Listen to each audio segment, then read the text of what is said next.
Hello, and welcome to Your Vote Counts, a public informational service program bringing Oregon Secretary of State primary 2020 election interviews to you. This is produced by Capital Community Television via remote technology in collaboration with the League of Women Voters of Oregon and the League of Women Voters of Marion and Polk counties. For this race, all candidates were invited and all accepted. Candidates did not receive the questions which were developed by the League of Women Voters ahead of time. The candidates were asked to prepare a 3-minute statement telling us about themselves, their qualifications, and their vision for the office if they're elected. I'm Toma Cadu from the League of Women Voters of Marion and Polk counties, and I'd like to introduce Jamie McLeod-Skinner, who's running for Oregon Secretary of State, and who will now begin her opening statement. Well, thank you so much for this opportunity. As a kid, I watched my mom work hard, but sometimes not eat dinner because we didn't have enough food in the house. She took a teaching job in Tanzania when I was young, and I went to school with refugee kids. I remember hearing their stories. After I graduated from Ashland High in the late 80s, I came out of the closet. It was a different time back then, and my community was shunned by mainstream politics. But that's why I'm so passionate about making sure all voices are heard and making sure there's a level playing field. And that's why making sure government is accountable is so important to me. I built on my public school education and used the privilege of my education to serve others. After getting my civil engineering degree and my master's in regional planning, I turned around, did not take the corporate route, but actually went over to post-war Bosnia and Kosovo, working for a humanitarian organization, because back then, if you were out, the military was not an option, and managed the reconstruction of schools and hospitals in Bosnia and Kosovo. When I wanted to come back to the States, the International Rescue Committee asked me to run their refugee resettlement office in the Bay Area. So I worked on serving refugees and immigrant communities, helping people to get access to their right to vote, making sure we were providing culturally appropriate services to diverse communities. I also served in local government, from frontline staff to management to an elected policymaker. I've served in elected office for 9 years in urban and rural areas. And I've also overseen audits and worked on organizational development.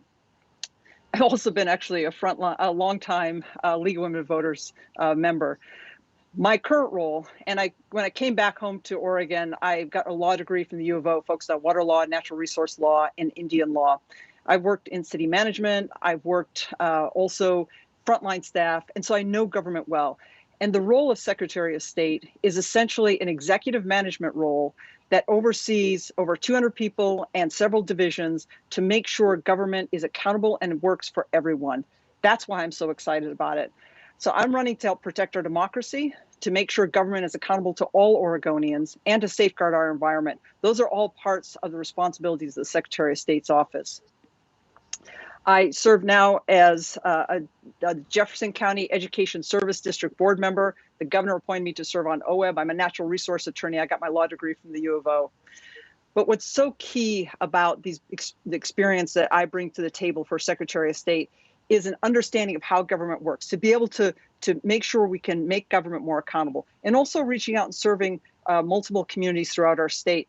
My wife and I live in Central Oregon. When I ran for Congress in 2018, we worked and developed a network statewide in rural communities. And so the support I've got in this race is from folks from the local level to the state level across our state, and folks who want to make sure that voices are heard and government is more accountable to all Oregonians. We need to move beyond the toxic culture that we see right now in Salem and the legislature, and we need a bridge builder in these times. I've also managed through crisis, which is critically important right now as we face this pandemic. I have the breadth and depth experience for this role in a time that calls for a different type of leadership, and I'm excited about serving as Oregon's next Secretary of State. Thank you, Jamie, for that background information. Now let's give you an opportunity to address some questions and topics of concern to Oregonians. Let's start with the position that you're seeking election for. Of the many responsibilities held by the Secretary of State, which do you consider the most difficult?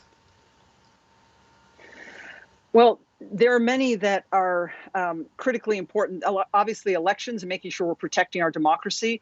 And when I talk about elections, I'm talking about election security and integrity. That is the election security, dealing with cybersecurity, making sure we're working in partnership with our county clerks to address their needs, and making sure we're reaching out to the public to make sure public is fully informed, and also overcoming some of those misinformation campaigns we're seeing. The election integrity piece, though, is critically important. I would set as a metric for myself and my team, not just to increase overall voter turnout, but to decrease the discrepancies we're seeing now. So making sure things we're providing in multiple different languages, reaching out to folks who don't have access even to watch this video, people who don't have access to the internet or don't have access to technology. It's a challenge we're seeing right now in distance learning for many communities. There are a lot of things that all candidates are talking about that I would also advocate for. Same-day voter registration, making sure the postmarks count, also dropping the voting age, looking at either ranked or star voting, and so we can have a better sense of voter preference. The thing with these, they need to go through the legislature. We have not had the leadership in the legislature for these, but there are things that I would strongly advocate for. Also, making sure folks can register to vote in many more ways. In Deschutes County, there's some really creative solutions they're using about using kiosks and things like that. So I advocate for those things. And I know you asked me for one, but the two go hand in hand also with audits, making sure government is accountable. I've got a strong background in audits. I've served on audit committees. I've been audited from being frontline staff, again, to management, to policy. When I served as an elected city council member for the city of Santa Clara, it was a diverse city. Over half the folks speak a language other than English at home. It's in the heart of Silicon Valley. I like to joke I was Oregon's revenge for a while, but it's also larger than a state Senate district. But that day-to-day experience with managing budgets and people and oversight, it develops an understanding of local government that's really critical for this role.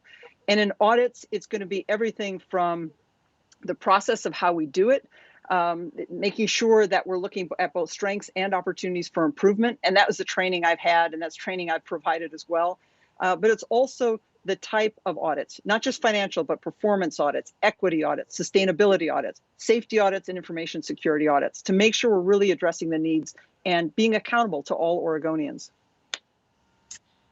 In a short follow-up to that question, what responsibilities do you think Oregonians know the least about the position of Secretary of State? Well, I'm finding in my conversations with Oregonians, and we actually have engaged in a lot of responding to this time of being distant, having to use the live stream more often. But we've been having two-way conversations with Oregonians, talking about doing mini civics lessons on the Secretary of State's role, also making sure more voices are heard. So in town halls, and I'm interviewing folks from across the state to make sure voices are heard. What I'm finding is a lot of folks don't fully understand that it's everything from an oversight of elections and audits, also business registration and the state archive. So transparency is really important. Registering of businesses, and I'm the only one in this race who's a small business owner as well. Our response to COVID-19 is going to be critical that we have an understanding, work in partnership with our businesses. It also serves on the state land board, and that's why I say one of my top 3 priorities is safeguarding our natural resources. It's rare that we have someone who serves on the state land board with my background in environmental planning and natural resource law and engineering as well. And I've worked in policy setting on natural resource areas. I've been a climate champion for many years in work I've done throughout my career. And so that background is also critically important. So the Secretary of State is one of 3 who sits on the state land board with the governor and the state treasurer. The other 2 critical roles are backup roles. So backup to the governor. We're one of 10 states here in Oregon that has that the Secretary of State serves as lieutenant governor. And then also an issue that I know is near and dear to the hearts of legal women voter folks is redistricting. So the Secretary of State is the backstop for redistricting. And if we have yet another walkout from the legislature, and with as divisive as they have been, and their inability to work together to not only pass laws, but to move Oregon forward, we're being embarrassed by national press by the number of walkouts we're getting from the state legislature and their failure to work together. But if that happens again after the census, when we look at redistricting, if they walk out yet again, then that responsibility falls to the Secretary of State. And I've got a plan in place to make sure that if that's my responsibility, I bring together an advisory body that is representative of invite past Secretary of State, some representatives from the legislature, communities of interest, including tribal communities, and making sure that we have a fair process that's open and transparent. Oregonians can weigh in on it, and people can trust the process so that our boundaries, our political boundaries, are fairly drawn. Well, let's explore redistricting a little bit more. Do you support an independent citizens redistricting commission? I was going to ask you what criteria would be important to that commission. Well, I think in terms of the criteria for reviewing maps, we have some good criteria in statute right now.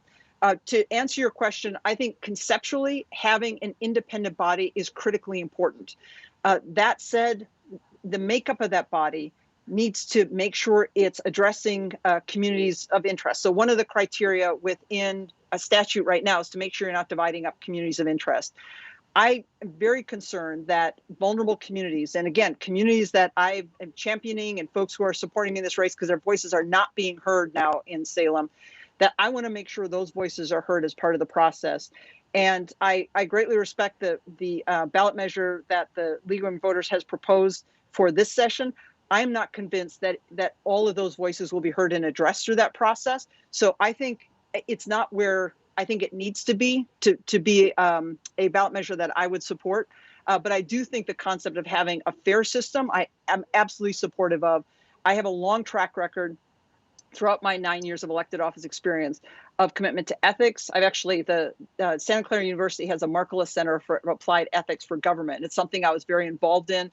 That all ties into ethics and fairness and equal access and people's voices being heard. I think that's critically important. That's the concept behind an independent redistricting body, and I think that concept is great and very critically important for a healthy democracy. But we also have to make sure that the folks who sit on that body represent the diversity of our state. And until I'm convinced that we're there, it's not something I'd support. I support the idea, but we've got to design it so that all voices are heard. That's so important to me. What criteria would you use to determine use of the Elliott State Forest as a research forest?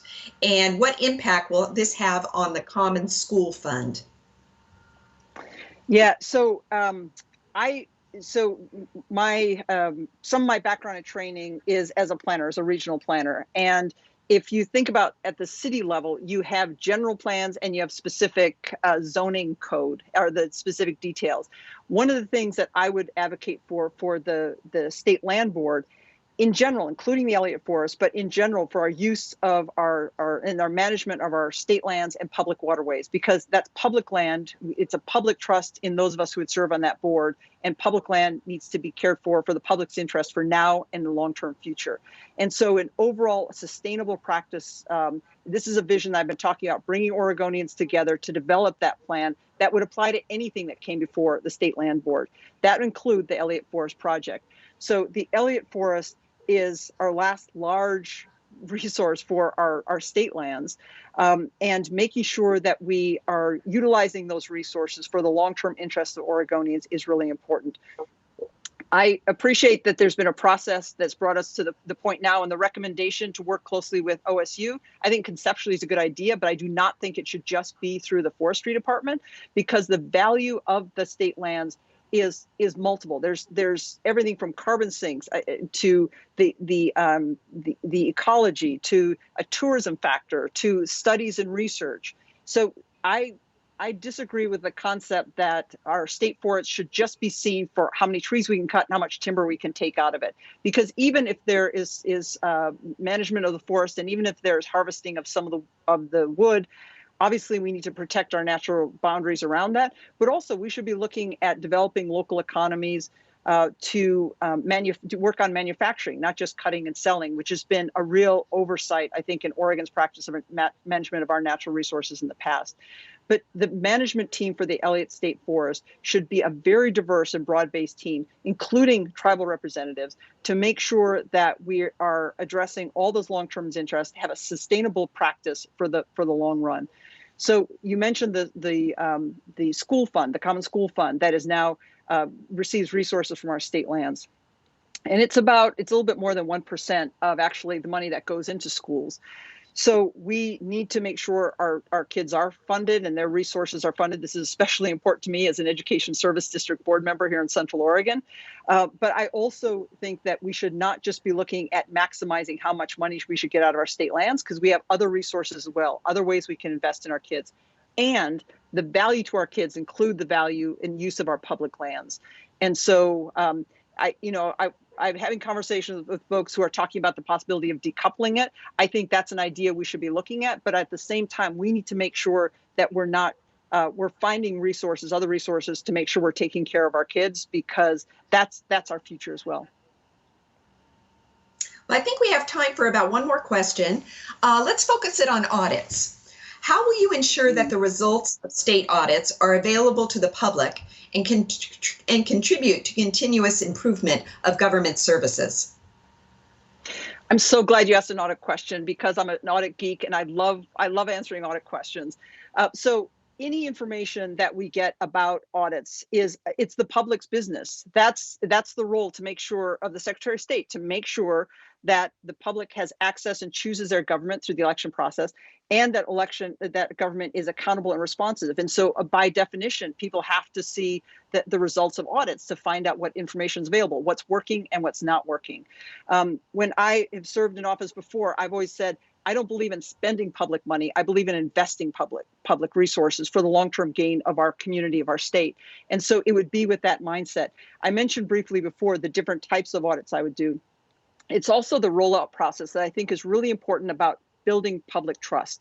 So when we look at audits and organizational assessment, I've worked in organizational development and organizational effectiveness for award-winning cities, the city of Sunnyvale and city of Santa Clara. And what we need to do is, first of all, identify both what's working and what's not working, what needs to change. And I'm telling you, in the midst of COVID-19, we're finding all sorts of things that a lot of people knew about, but we're not getting attention, that will need to change. But when you roll out with that mindset of looking both at what's working and what's not working and needs to change, you're both demonstrating a good investment of that's the work that's being done should get credit. And I know this because I'm the only one in the race who's actually been a frontline government staff. And I appreciate the frustration of not having hard work appreciated. But we also absolutely have to identify what needs to change and be very frank about it and let the public know. But what I would do in the rollout process is meet ahead of time before there was a formal press release, unless, of course, it was a safety issue, then we would deal with it right away. But if it allowed for structural change, I would meet with the management team from the agency, ask them to develop a plan so we could roll that out together. Because as we rolled it out, I would want to say, here's what's working, here's what's not working, needs to change, and then here's the director who's going to tell you his or her plan for making change and correcting that. That, I think, is really important to establish that sense that we're investing money well because we're holding government accountable. And when we find things that aren't working, we have a plan to change them. Thank you, Jamie McLeod-Skinner, for our interview today and sharing your thoughts. Thank you so much for the opportunity. And if people want more information, check out my website at jamiefororegon.com or on social media, Jamie McLeod-Skinner for Oregon. Thanks again. And thanks to Capital Community Television Media for their extensive technology and program skills used to create this presentation. Thank you to the League of Women Voters of Oregon and Marion Polk counties for question development and interviewers. And thanks to you, the public, for watching in order to become a more informed voter. For more information, please go online to Vote for 11. You have until April 28th to register to vote or make registration adjustments, such as address changes. Ballots will be mailed out beginning April 29th. Postmarks are not accepted. Elections matter. Remember to vote, because your vote counts.